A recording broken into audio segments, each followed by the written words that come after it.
You are listening to the Daily Gospel Reflections with Sister Cloth. This podcast is brought to you by the Paulines Multimedia. It is our mission to bring the Word of God to all peoples through sounds and images, voices, and music. Come and join us as we share with you a thought a day.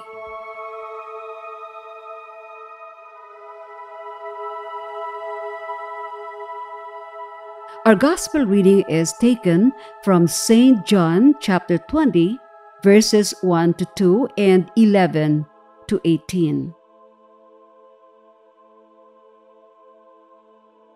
In the first day of the week, Mary Magdalene came to the tomb early in the morning while it was still dark and saw the stone removed from the tomb.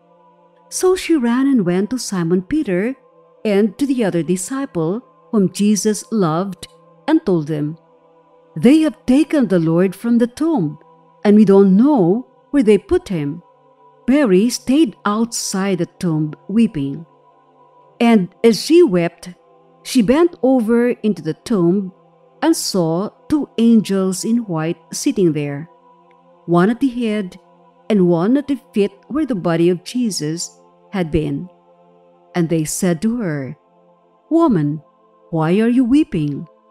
She said to them, "They have taken my Lord, and I don't know where they laid him."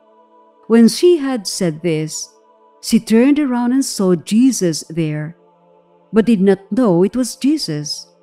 Jesus said to her, "Woman, why are you weeping? Whom are you looking for?" She thought it was the gardener and said to him, "Sir, if you carried him away, tell me where you laid him, and I will take him." Jesus said to her, "Mary." She turned and said to him in Hebrew, "Rabboni," which means teacher. Jesus said to her, "Stop holding on to me, for I have not yet ascended to the Father.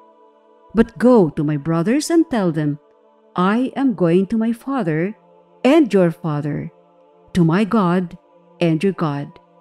Mary Magdalene went and announced to the disciples, "I have seen the Lord," and then reported what he told her.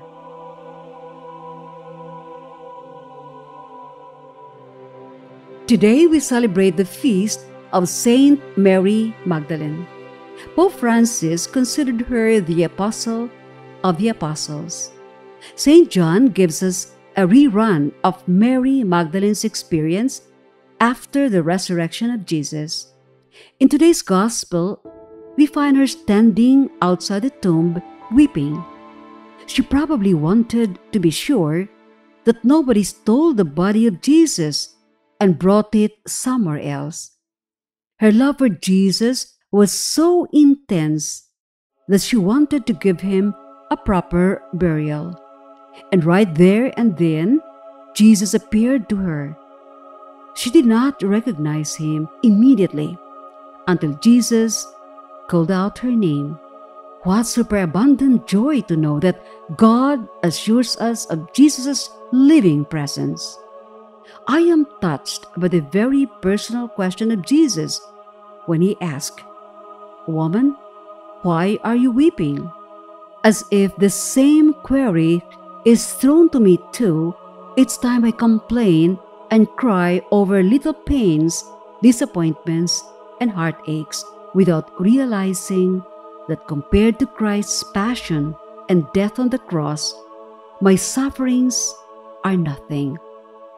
Have I forgotten that we have victory over sufferings with Jesus and in Jesus? In the New International Version of the Bible, it is written that when Mary turned towards Jesus and cried out, "Rabboni," meaning teacher, he made this casual remark. He told Mary, "Stop holding on to me. I have not yet ascended to my Father. Instead, go to my brothers and tell them, I am ascending to my Father, my God, and your God." Stop holding on to me. These words of Jesus seem to tell Mary that now is the time for her to stand on her own and continue to do the mission He has already started and make it known to all the world that He is risen and lives among us. What one author said is true, that we need to learn how to move on despite difficulties and all kinds of sad experiences. We need to rise from all sorts of obstacles and always remember that God is in control of everything. So let Him be. As the saying goes, let go and let God, and we shall experience peace and happiness in this life. Be with us again tomorrow as we share with you a thought a day. Meanwhile, you can follow us and listen to other Apple and Google podcasts on Spotify, produced by Paulines Multimedia. Have a good day.